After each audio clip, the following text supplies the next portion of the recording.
Hi, everybody. It's Sally Wagner, and welcome to High Frequency Mindset Podcast.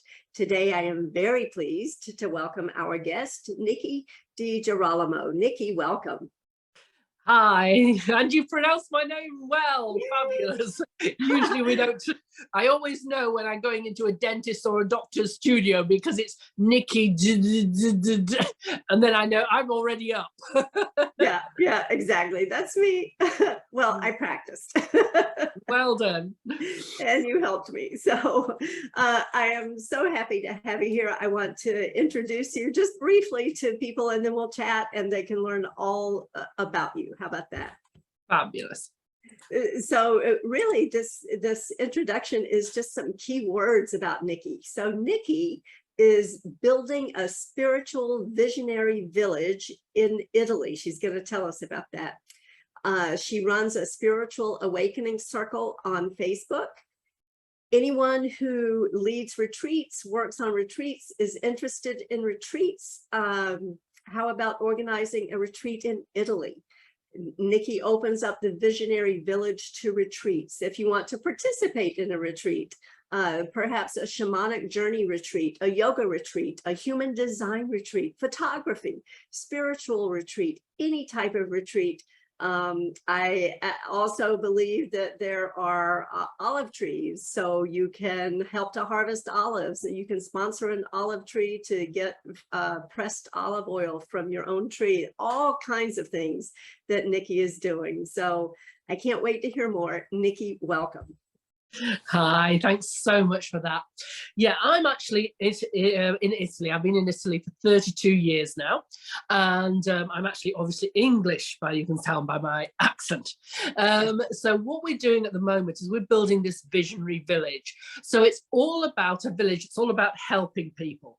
So far we've built 20 apartments and we rent them out over summer, and in the winter you can come over for and rent them out, say, monthly. So you can come for 450 euros for 1 month. So it's really great during the winter months.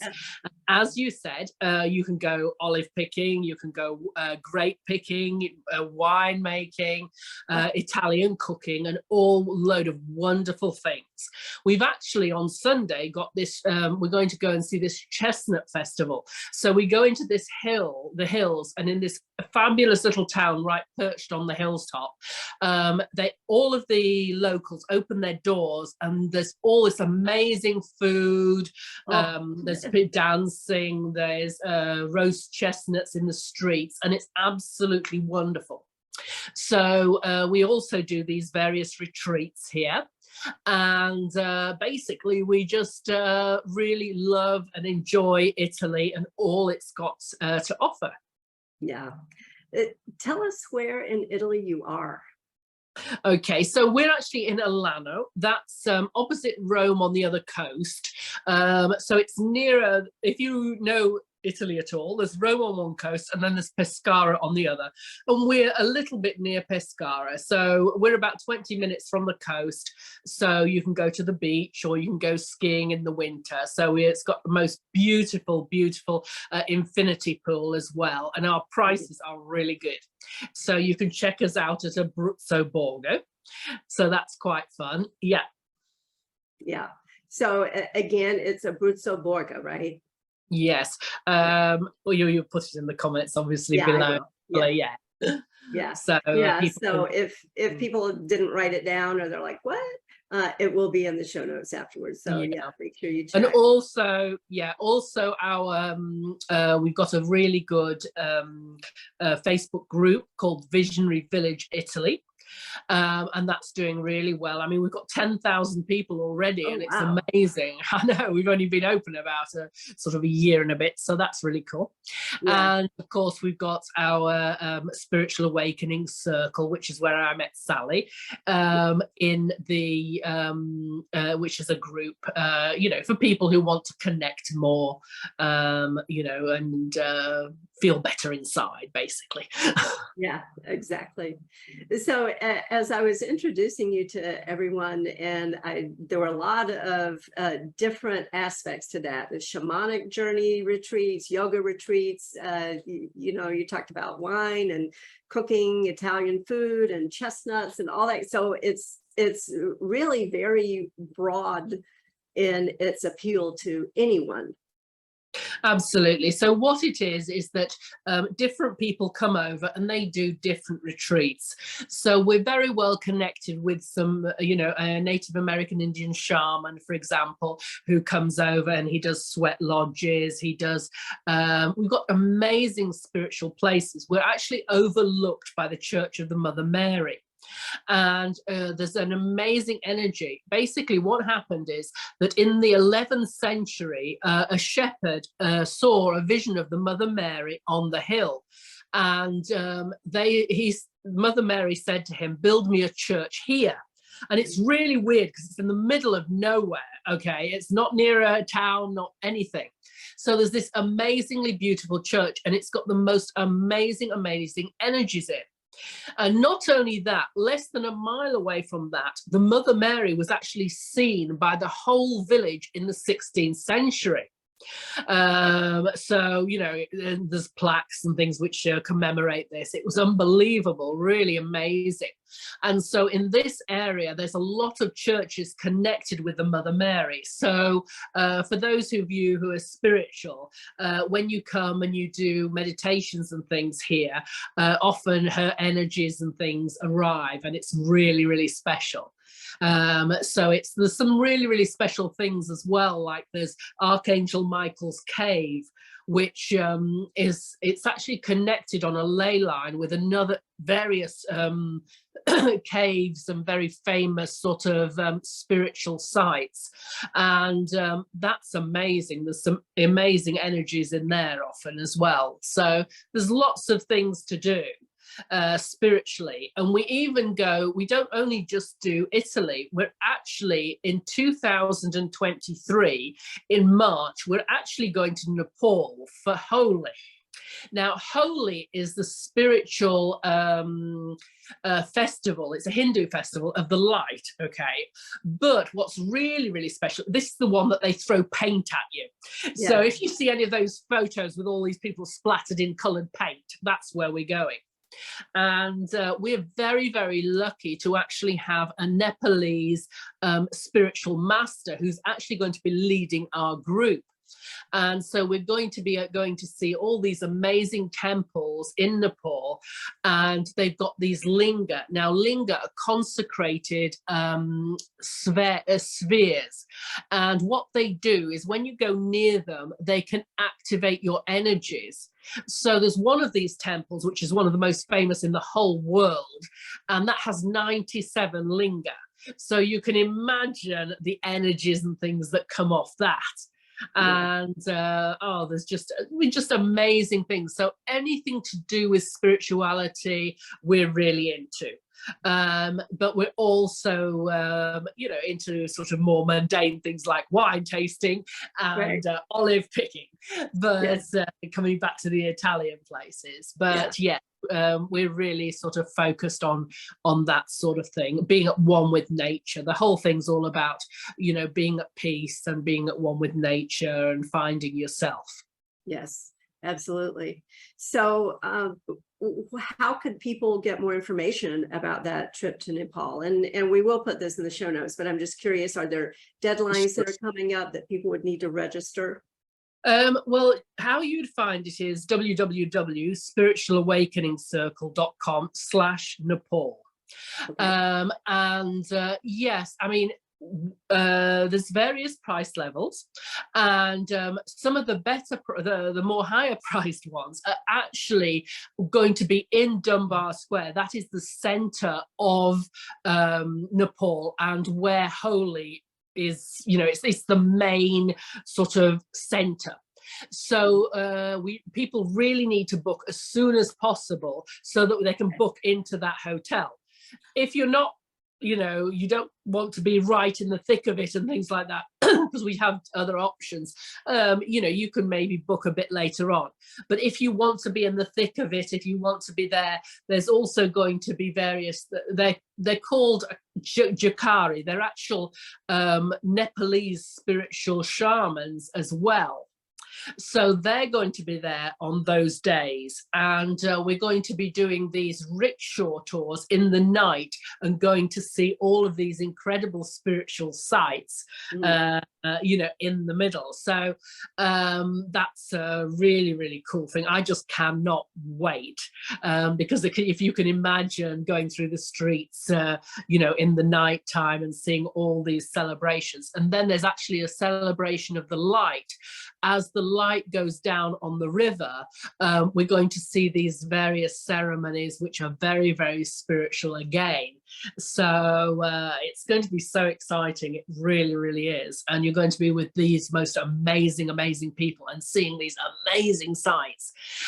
We've actually even got, there's a place where some of the Indian yogis actually obtained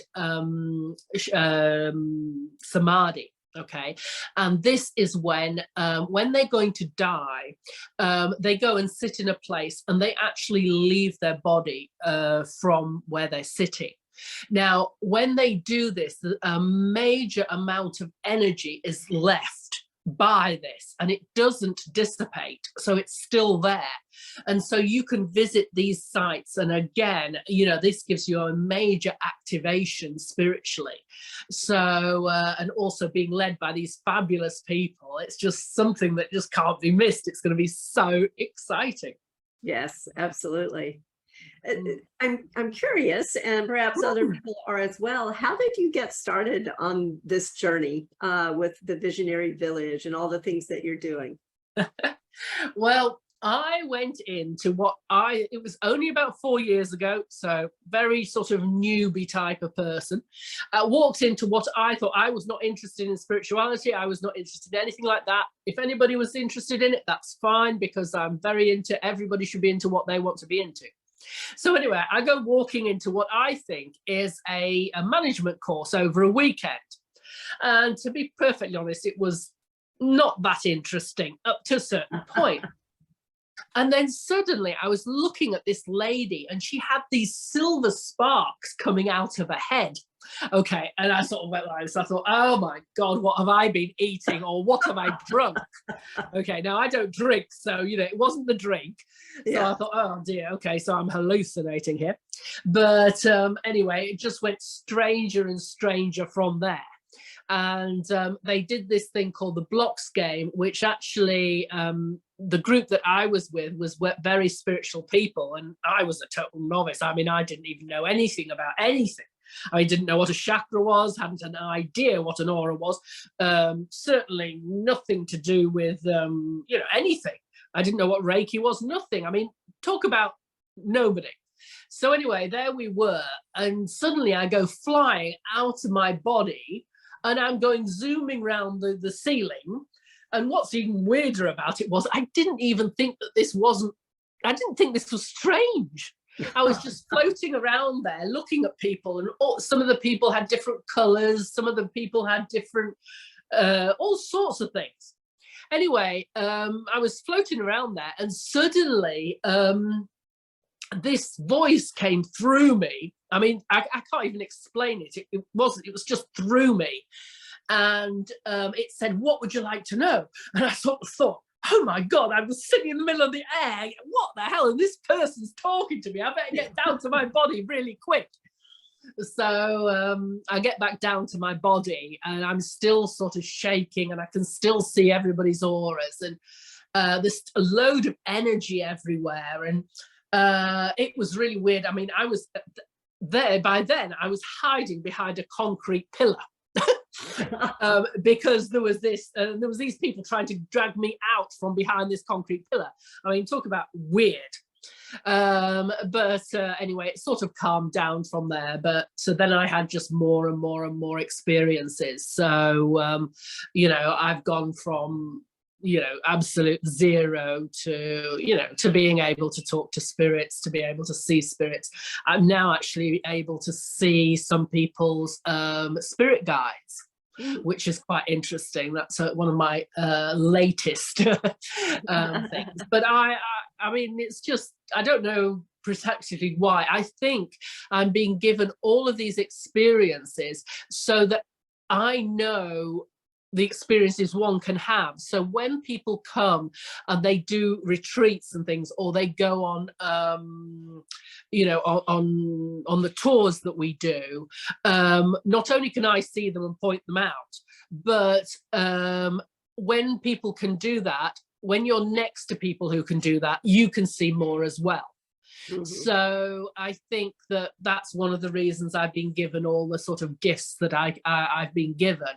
And it's very blessed. I'm very blessed. And, you know, I mean, I'm just so excited to take people on these retreats and things, because I'm more interested in what they're going on in them than what's going on in me. And we've just recently had a really good spiritual retreat last March, actually, run by Bird Smith Lyons. And that was excellent. You know, we had so many people have so many experiences, and I have actually taken some videos, and you can actually see the spirits around people. Unbelievable. We've got some amazing photographs.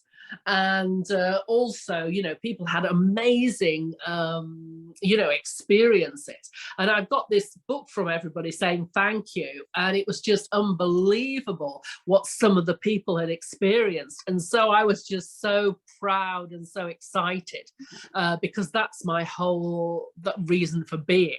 You know, it's just to be able to hopefully show people these things. And, you know, if you don't know what a linga is, for example, a linga is this sort of black, generally ellipsoid type of thing.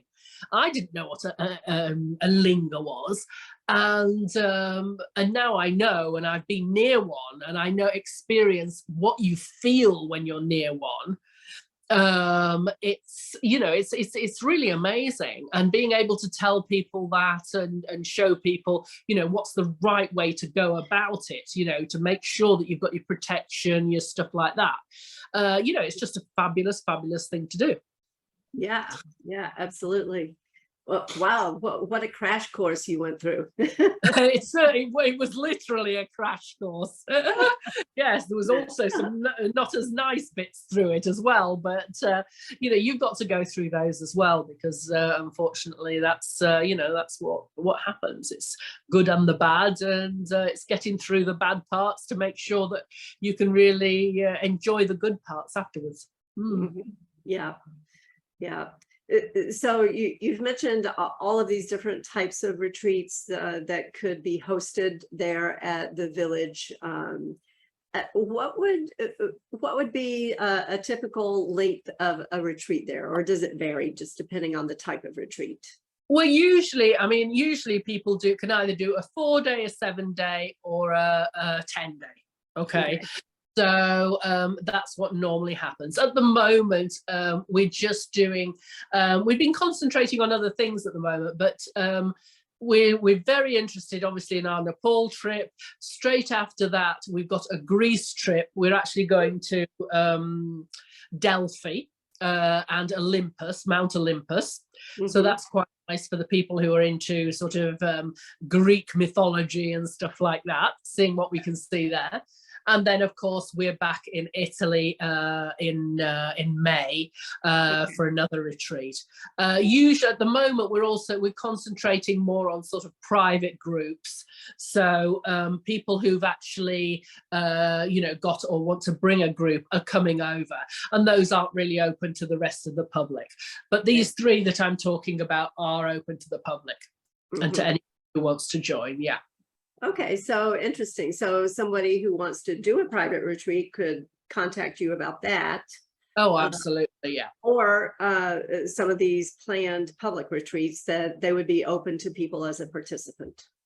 Absolutely. And also, if you you know, if you want to bring a group, you do get commission, and also money off various you know, obviously the tours. So if you want to come, instead of paying full price, you pay either reduced or free, depending on how many people you bring with you. Yeah. It's only 2 or 3 and you're free, I think. So Yeah, well, it sounds amazing, and I have seen lots of your pictures and lots of your videos, and you know, I was planning on doing something oh, probably like almost 3 years ago, and then the world shut down. So I know we'll have to get you back out. I Absolutely. know. And hopefully you'll come with us to Nepal, because that's just blow your socks off spirituality stuff. Yeah. I don't know whether you know Sadhguru. Have you heard of Sadhguru? No. Okay, he's an Indian yogi, and basically he's, you know, maybe one of the only few sort of enlightened beings theoretically on the planet at the moment. But he was talking about how Nepal was one of the most spiritual places there actually was, because nearly 3/4 of Kathmandu is actually consecrated. So consecrated means that it's sort of protected, and it sort of brings in, you know, sort of the good spirits and things into these different sections. So he says it's an absolutely amazing place to go to. So I actually haven't been, so but I've been looking at all the videos, and Ananda, Yeah. the spiritual master, he's been showing me some live videos of when he's in the temples and stuff, and it's amazing. Yeah, with all the things, it's going to be so fun. Oh yeah. How long will you be there? Well, Nepal, you can actually go 7, 10, or 14 days. The 10-day is, we're actually going to Pokhara. Pokhara is this amazing lake, and there's waterfalls, and you can do white water rafting, totally non-spiritual. Wow. I don't know. We're doing these beautiful longboats that are actually going out at sunset, and we're going to be doing meditations on the water, and you're going to have the background of these amazing, the mountains, you know, like Everest and whatever it's called, you know, those 10, I always get its name wrong anyway, and K2 and stuff, but no, K2's in Pakistan, what am I talking about? Okay, anyway, it's the 10, they've got 8 of the 10 largest mountains in Nepal, and those are going to be the backdrop of this amazing, beautiful lake. And then the last 3 days, we're actually going on a jungle tour on elephants. Oh, wow. in a jungle in Nepal, and they've got tigers, and we're going down the river, and we've got jeep safaris and things like that. So we're also going to be seeing some other spiritual places up there, but for the people, basically we're inviting spiritual people and their partners. So if their partners are not spiritual, they'll be able to come as well. So they'll be able to enjoy themselves as much as the spiritual people, because often you know, if you've got a non-spiritual partner, they don't like doing the Right. the spiritual bits, so they're all organized to go off and do other things.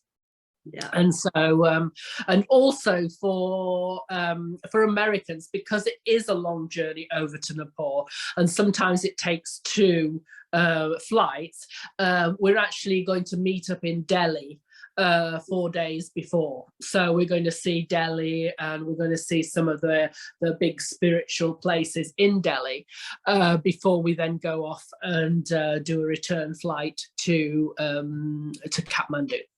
Mm-hmm. Wow, what an amazing journey. Yeah, it certainly is. Yes. So. Yeah. Well, I have a couple more questions for you. Sure.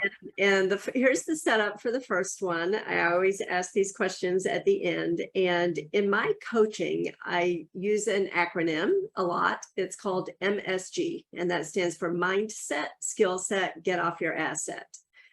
Because it really brings together a lot of important principles, right? We have to have the right mindset, whether it's spiritual or focused on business, whatever. We need that mindset. Many times we need new skills to get that, and then we have to put it into action. Otherwise, it's just philosophy.